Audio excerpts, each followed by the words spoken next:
Hello there and welcome to Sport Wrap with your host Ashwin Mberi. What a week it has been. Real Madrid getting the best of Chelsea. Some people may say that they expected that, but Bayern Munich falling the way they did to Manchester City, my goodness, that was quite a pill to swallow. So that's what's been happening on the international front, but in our hit list after the break, we find out what's happening locally in the world of sport.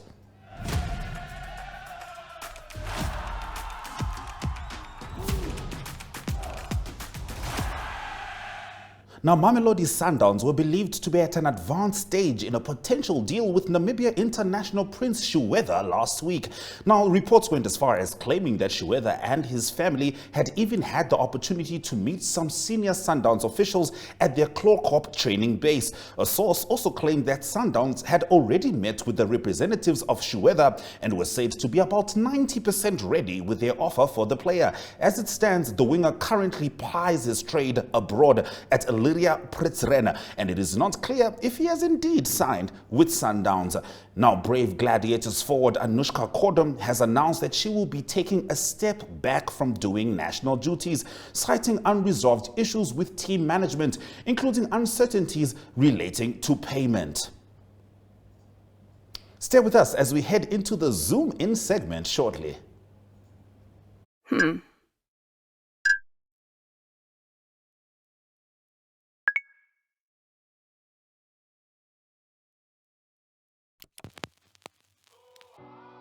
E-Ticket, your online ticket solution for events and event marketing, bringing you ease of mind and making sure that your event gets out there.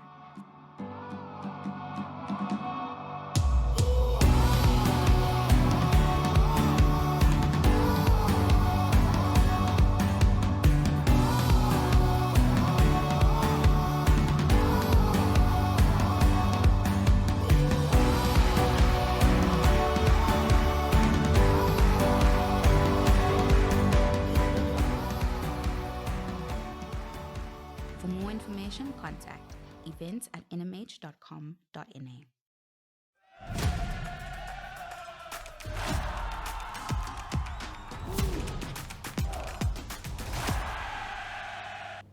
Now, the Athletics Namibia Senior Track and Field Athletic Championships slated for this Friday and Saturday will be at the Independent Stadium in Windhoek. A host of athletes will be taking part in various codes over the weekend. With that, let's take a short break, and once we return, we head over to the Zoom In segment of the show, where we're going to be talking to long-serving servant of sports, the current Minister of Sports, Agnes Shongarero, stressing that there is more to achieve in the fraternity only if those involved inject urgency to execute their tasks. Now, here is a recap in-depth interview with sports reporter Limba Mpetami that she had with Shongarero. Don't move an inch.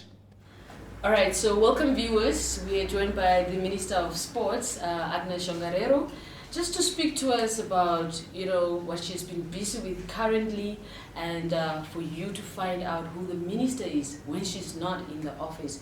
Now, to start off, welcome to the show, Minister. Thank you very much. Well, you were the Deputy Minister of Sport from, if I remember correctly, 2015 until 2020. And before that, you held several portfolios in sports as well. Now, why and what would you say made you get involved in sports? Actually, if you say get involved, it sounds a little bit different. But from my schooling days, I just loved sport. And I must say, I'm one of those very first black people who played tennis. Tennis was not in our communities. We owned the two sport codes mostly, or three. It was netball for women, football for the boys, and athletics, mix, that was that. Not swimming and all these tennis things, but from the very beginning, I was one of those who played tennis, actually. So sport was something I just loved to do. I was not good in athletics, I tried and I was not so good, so I dropped that one. Okay, now some of the highlights during your tenure as a Deputy Minister, what would you say were some of the highlights that you experienced, maybe achievements of the athletes whilst you were in office then? Yes, I must say, during that period, we could achieve especially on the track and field and in boxing. We could get some medals and so on. But I must also hasten to say, then we had a little bit of more funding. And that helped us so that the athletes could perform. Also, to try and put up structures. I mean structures in the bodies of the executives and so on for the different federations and so on. Okay, so since taking office as the Minister of Sports, how has that been so far for you? There's one thing which was not so good, and that is unfortunately 2020-2021, as all of us know, the uninvited enemy came and stopped everything. So during that period, actually my plan was during that period that all we could do is to do the planning, because we were under lockdown, so we could not do physical things outside, like even for the athletes to train and so on. But I was actually hoping that we could do most of the planning. But let me say something about us in the ministry, what I have realized during the deputy and now. Many a times in the ministry itself, it's not everybody who's got sport as a passion. Some people applied for a job, not that a person has got a love for sport or something, it's job. Person got the position, is in a position, but sport is not that person's love. So even if you plan and give this plan to people and say, not everybody, but some of them, and say, this is what we are going to do, it's not an agency or why is this minister now pressing on us about this thing? And that sometimes hamper the progress we could have made. Now, my following question, Minister, comes from my own personal experiences as well. A lot of times when men find women in the sports fraternity, their assumption is always that we don't know anything about sports. Now, you being the first female sports minister of Namibia, would you say that your experience has been different? How do the male counterparts maybe react to you? Yeah, very good question. Sometimes us also as women, or girls and women, we assume some of these things. It is like that. That a male counterpart will think she doesn't know anything or she doesn't know anything about sport. So I'll ask him, we'll talk. And there are certain things I will say about cricket that he doesn't know. Then he realized, here, it is what you know and what you can do, which will convince the male counterpart and see, no, we are on an equal path here. But if you don't know, you only know netball, or you only know something about a little bit of football, you cannot even convince him when he's the offside or not.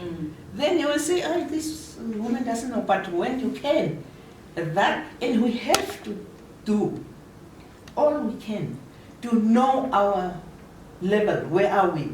And we can be equal with them.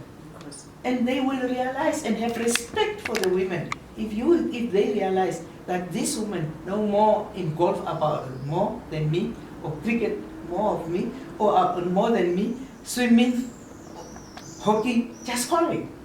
Just name it. And then they will realize, no. Okay, now since having taken office, what would you say has been one of the biggest projects so far? There's a project hanging for 7 years, I'm ashamed to say that I don't know. Maybe the reason I said, like, some of us came for a job and not for a passion, and that one is the amendment of the Sport Act. It's old, it's outdated, but I've been trying and trying. Now recently I was told it's with the Office of the Justice. I hope it is there. Now, many a times I cannot go and dig. Then I'm being told that I'm interfering in the work of the administrators. And that is the biggest frustration I'm having at the moment. There's no proper sport policy. There's no proper sport act. We don't have sport rules and regulations. We don't have. We are working on those outdated things. But after many meetings with the different bodies, like the Olympic Committee, Sport Commission, the Directorate of Sport, there were several, from the time with, I think this Dr. Bay, who was the director of sport.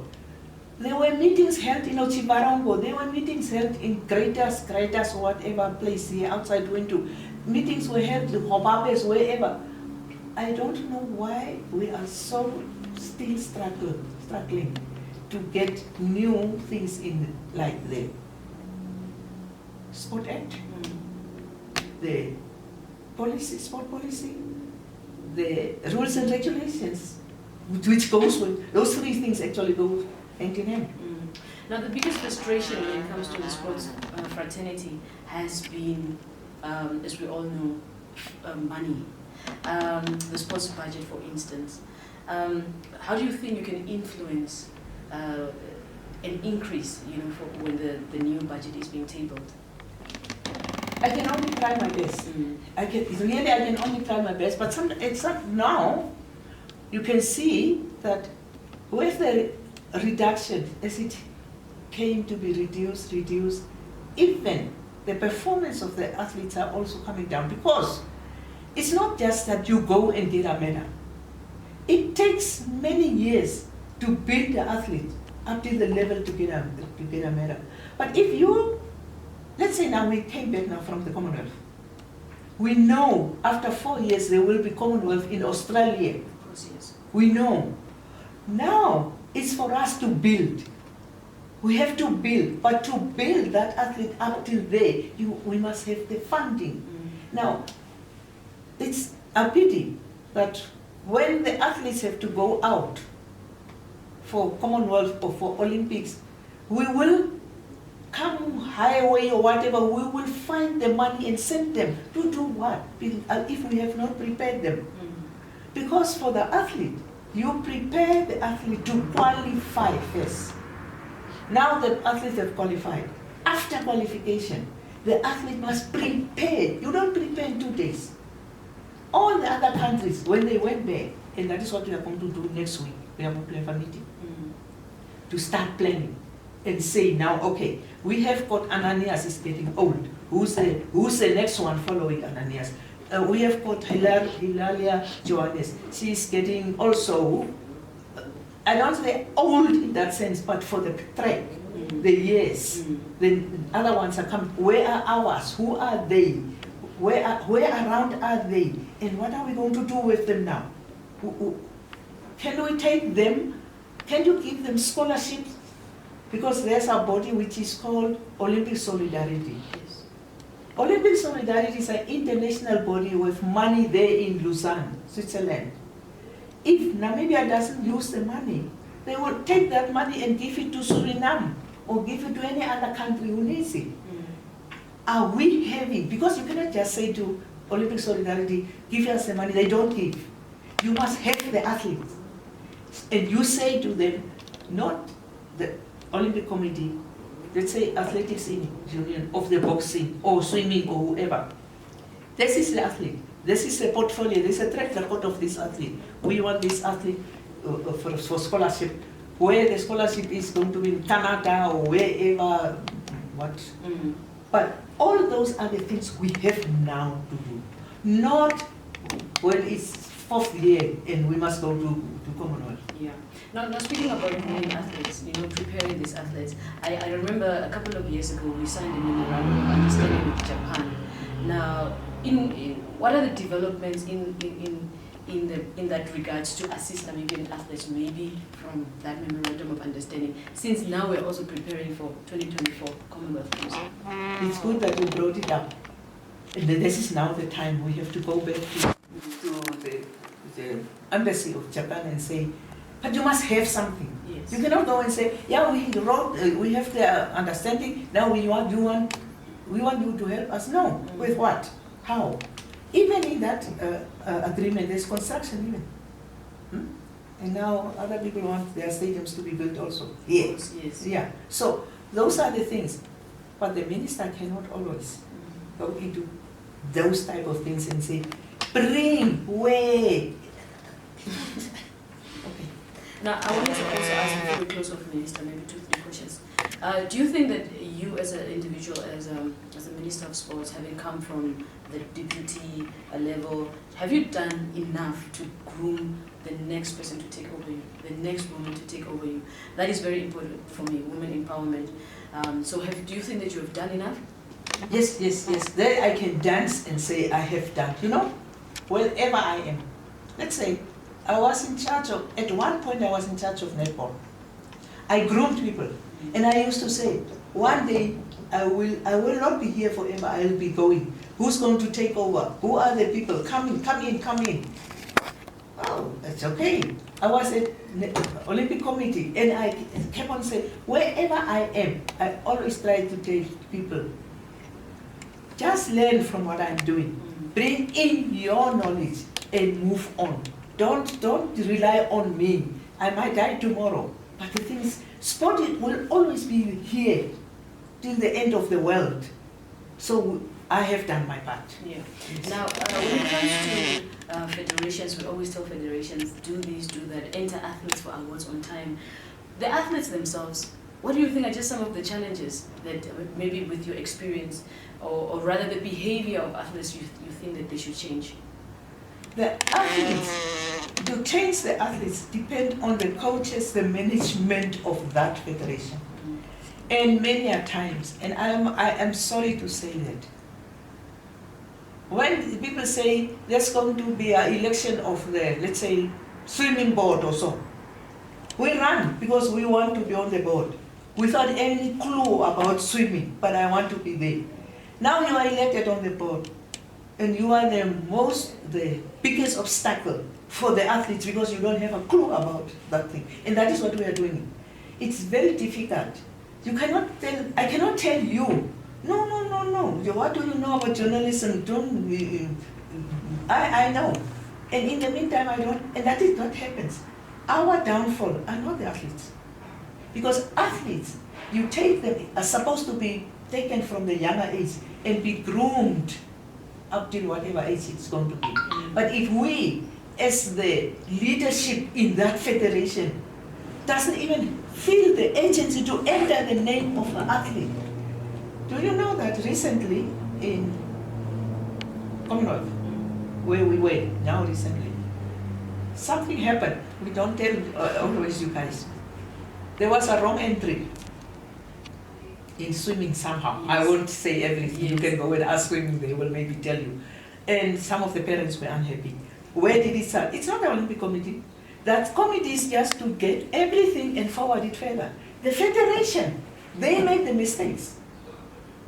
Those type of things. How can I, if I am a leader in that federation, make a mistake like that? Is it possible? But it happened because passion, that passion is not there. Yes. Unfortunately. Yes, Minister. Now, when you leave office one day, what are just some of the things that you'd like to be remembered for by the athletes, you know, the colleagues that you work with? What do you want to leave behind? Many things. Athletes will say thank you for me because I've been hammering their leadership day and night. And even the commission and the Olympic Committee will say thank you for your consistent pressure on us, because that is what I'm doing. Even our colleagues here, not I want to be liked, but I am not liked because of that. Because I want things to be done. I want people to know. I want people to move. No, we cannot always crawl. When are we going to walk and run? And that's my problem. Yeah. We are now in Namibia. We are always crawling. We are not at the stage where we can walk and pass walking, and even the children who were born yesterday, they will pass us because we are only crawling and crawling. And that's a problem I'm having. But I'm happy to say, I'm trying by all means. If somebody doesn't learn from me, that person is not supposed to be in a sporting field. Yes. Now, moving away from the minister in office, when you're not in the office, this is my last question. What do you do? What are just some of your interests, perhaps? Are you involved in some sort of farming, gardening? I wish you can give me the farm. Then I'll do the farming. No, when I'm not in the office, my happiest time when I'm happy is to be with my grandchildren and with my children themselves, my family. And the next group where I'm happy with is our church group. Do sing and dance and are happy and so on. What an interesting and insightful conversation with the Minister of Sport, Ms. Agnes Shongarero. Now we head over to Ari Hokard as he brings us the international sports news. But from me, Ashwin Berry, see you tomorrow. Muscle and joint pain should not be the reason you can't perform at your best. Norflex Gel. It also shouldn't be the reason you miss that important deadline. Norflex Gel. Or miss those precious moments that matter the most. Norflex Gel. Norflex Gel penetrates through the skin, numbing the area and relieving pain and inflammation. Norflex Gel is now available in the pharmacy aisle and in supermarkets. New Norflex Gel Fort is available for stronger anti-inflammatory action. Beat the pain with Norflex Gel.